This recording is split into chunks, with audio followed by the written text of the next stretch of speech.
வணக்கம். கேரளா மாநிலத்தில் பல கோயில்கள் உள்ளது. அதிலும் மிக பழமையான சிவன் கோயில் ஒன்று உள்ளது.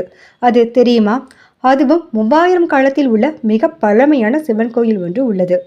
இந்த சிவபெருமான் சிவலிங்க வடிவில் காட்சி தருகிறார். அதே சமயம் மூலவரின் கருவறை சிவலிங்கம் எப்போதும் நீரால் சூழப்பட்டுள்ளது.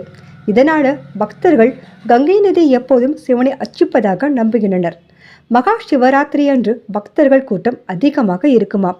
இந்த கோயிலின் அமைப்பு எப்படி இருக்கும்னா, நுணுக்கமான மரச்சிற்பங்கள், சரிவான ஓடு வேயப்பட்ட கூரைகள், அதோட கோயில் குளம், இவை எல்லாமே பாரம்பரிய கேரள பாணியிலான கட்டடக்கலையை பின்பற்றுகிறது.